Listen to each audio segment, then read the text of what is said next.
Miss Marvel is the most revolutionary adaptation of a superhero story of modern times, surpassing the likes of Batman, Captain America, and Spider-Man. So let's talk about it. Nah, I'm just kidding, it's none of that bullshit. So what are they? And what am I? You're mid as fuck, Kamala. Miss Midville, Miss Marvelously Mediocre, Miss Meander.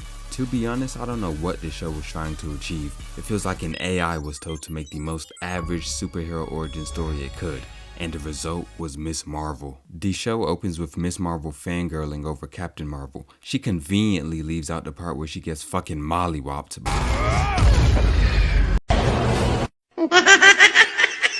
The first 2 episodes are simply establishing normality. Kamala goes to school and we're introduced to everyone she knows. Driven progressive lady, techie loyal dude, and TikTok turd brain. They talk about going to AvengerCon and Kamala asks her parents if she can go, but then of course her parents, specifically her mom, rejects the idea because she thinks her daughter will become a heroin addicted single mother or something. But against their wishes she goes anyway because she's a little rebel, some shenanigans happen, and she discovers her powers and saves Zoe's life, who is then interrogated by the DODC. Was she Latina? I'm sorry, I'm supposed to say Latinx now, right? You're gonna fucking shut the fuck up. Episode 2 happens and she uses her powers to save this kid, which alerts the DODC who want to capture her. Then she gets away thanks to Cameron's sexy ass car. Autobots!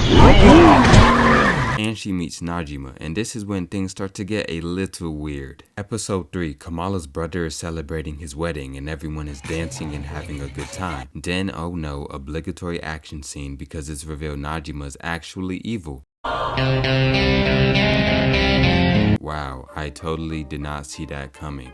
But Najima and her gang pull up on Kamala and she doesn't get captured somehow. I have a hard time believing 4 highly competent combat-trained centennial demons cannot capture a 16-year-old girl that is purely going off of instinct. That feels like a plot contrivance, but whatever. Her friends come to help and Bruno gets hurt.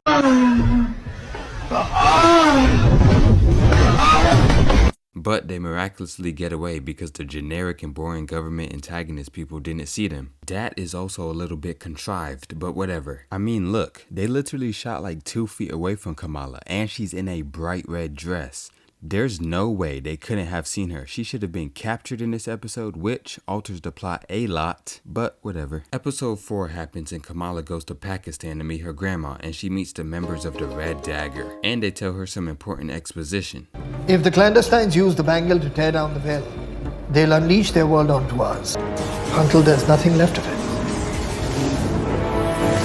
I sure do hope they use this interesting idea up to its full potential. And then, obligatory action scene where the Jinn appear and try to capture her again, with some of them dying, and then this happens. And this causes Kamala to go back in time somehow? How the hell does that work?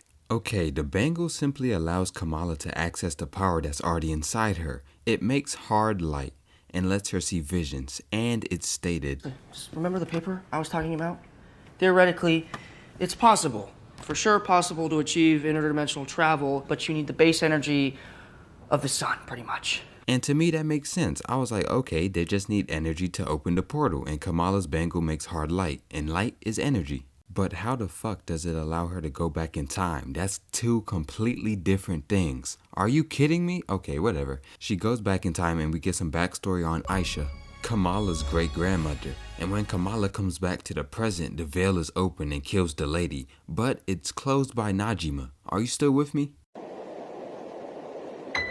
Alright, that was just me making sure. And I'm sitting here like, okay, how did she just know she was going to be able to close it, especially since she just saw her fellow demons get disintegrated by it? In reality, the plot is the scariest antagonist because it does whatever it wants and it can't be stopped. And of course, the veil closes somehow, but even that is weird because it stated the power of the sun would be needed to open the veil. So you're telling me some way the bangle produced that much energy and didn't it kill everyone right then and there? And you might be like, well, Kamala's hard light protects her body, and then I'd say it isn't that powerful. I mean, right here, it's literally shown to be chipped by bullets.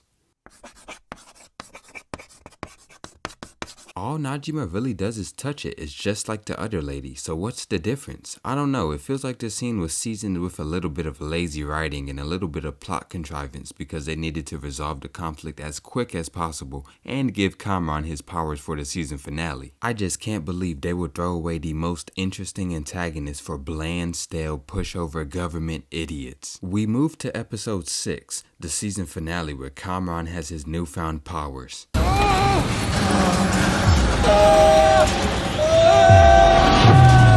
And the gang is helping Kamala fight off the DODC in this Home Alone ass sequence. Zoe fucking rams herself into the plot because she was conveniently in the school where everyone else was getting ready for the final battle, and she's the only other student in the school. No one else is in there. You could only sell that bullshit to a dung beetle, cause I'm not buying it. But of course, after some more fighting happens, Kamran learned his mom died. Even trying to kill a dude, he ragefully kicks ass with Kamala.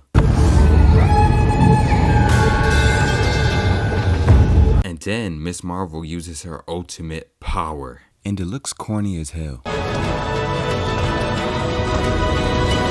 Release me!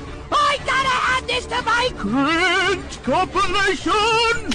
And then she has to stop Kamran from having a temper tantrum of interdimensional abilities. And she does, and to help him escape, she makes a hole that perfectly fits Kamran. Then after he's dealt with, damage control gets defeated immediately. Because obviously there are no executed stakes in the external conflicts for Kamala or anybody positively associated with her. They still try to arrest Kamala, and this is why the writers rammed Zoe in. They needed some way to resolve the conflict with damage control in a way that tied into the themes of community and family. And the show pretty much ends after Miss Marvel chooses her superhero name, and to be honest, the plot in general isn't the best. It suffers from some contrivances, laziness, and ass pulls. It's just extremely uninspired and generic, which isn't inherently bad, but when your entire plot is so predictable and all the problems are solved so quickly, it does make it hard for me to be invested personally. Plus, the setup isn't worth the payoff because you already know the villains are going to be beaten, and this show sticks to the boring Marvel formula. I can't believe I had to pay for a subscription to watch this shit. Disney Plus, I have one thing to tell you. Fucking give me my fucking money back, bro. Bro, give me my fucking money back. Give me my fucking money back.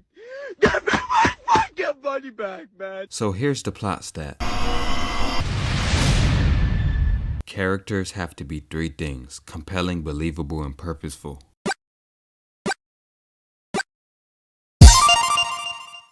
First, Miss Marvel. This is her origin story, the beginning of her superhero life. And to be honest, the reason she wants to be a hero is because she looks up to Captain Marvel and thinks it would be cool to be a hero. Plus, she likes the attention and fame that comes from it, and that's 1,000,000% believable, but it's not that compelling at all. This is probably the least interesting superhero origin story I've ever witnessed. And she does realize later there are other reasons her being a hero would be good. Thought it would be cool to have a superhero who actually fights for us. But that isn't her core motivation, and just revelations she comes across after she was already committed to this new superpowered lifestyle. And Kamala in general just isn't compelling. Her conflicts have no stakes. All of her conflicts in her life are resolved positively and quickly. And she's a really reactive protagonist too, but there's nothing inherently wrong with that. It just tends to make the main characters less interesting. She's definitely purposeful, but her believability is a little bit affected by the fact that she escaped the gin in episode 3. I still don't believe it. Plus, Kamala saw multiple people die in front of her for the first time in her life, and she never seems disturbed by it at all. But besides that, she's okay. Here are her stats.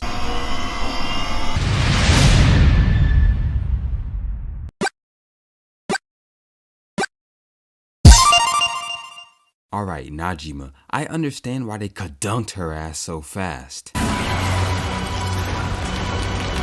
Oh, for real? On guard? Just like that. But it's just baffling to me that they would get rid of the most interesting villain for generic government people. Like, okay, I guess? She's kinda believable. She should have captured Kamala in episode 3, but whatever. And in episode 5 when she sacrifices herself, I just don't understand how she knew she was going to be able to close it. And as a result, this makes her less believable. On top of the fact that you already know she was going to lose anyway because Ms. Marvel was simply setting up for the movie The Marvels, so she had to lose, which gives me a mild headache. But she is purposeful, being Kamran's power awakener and closing the veil, but that purpose I feel would have been more impactful if the portal wasn't closed in a cheap and unsatisfactory way.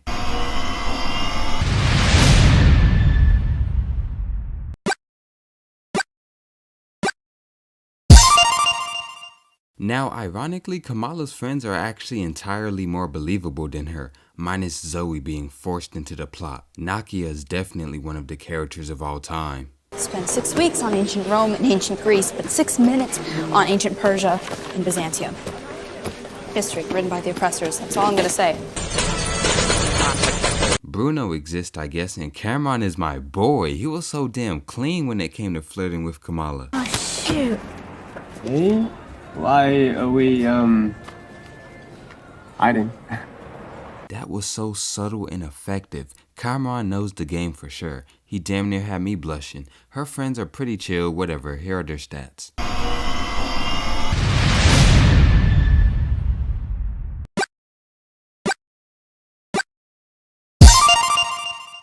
And finally, Kamala's family. They're completely believable, and her parents remind me of Pakistani versions of Walt and Skylar for some reason. My only complaint is Kamala's mom is 100% okay with her being Nightlight after she discovers she is, without even a smidgen of disagreement. But yeah, that's about it. Her brother's a cool, silly little guy, and her dad is also cool, so yeah, here are their stats. Now here's the overall character stat.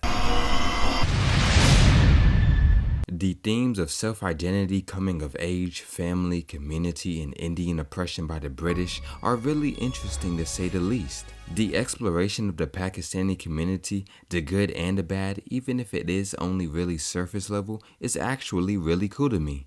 Because unfortunately I'm American, so I don't know anything outside of mass shootings and eating 5 burgers a day. Especially seeing the impact of partition on India, it definitely wasn't something I was expecting to learn about, even if it wasn't the most comprehensive exploration. Now, the theme of family was also done well. Everyone acts realistically in how you would expect them to act in regards to Kamala. But it also shows how family can be a great support system to help you through troubling times. My problem comes in with the themes of self-identity. The foundation of self-identity is that you have to find it yourself. You have to do it yourself. You can get help from other people, but at the end of the day, it's you that's gonna have to make your own identity. And I feel like for Kamala, it falls flat because it's almost as if she didn't choose to be a superhero. Instead, she was kind of forced to take the role because of the position she was forced into by the antagonist and the fact that she was related to Aisha. I mean, it's literally shown that she doesn't care about superhero shit when something more enticing shows itself,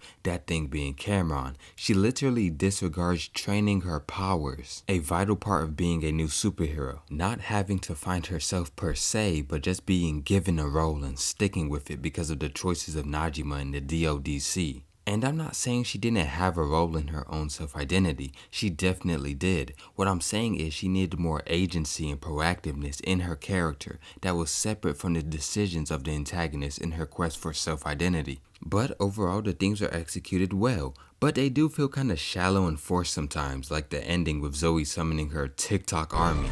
But overall, pretty good. Here's the theme stat.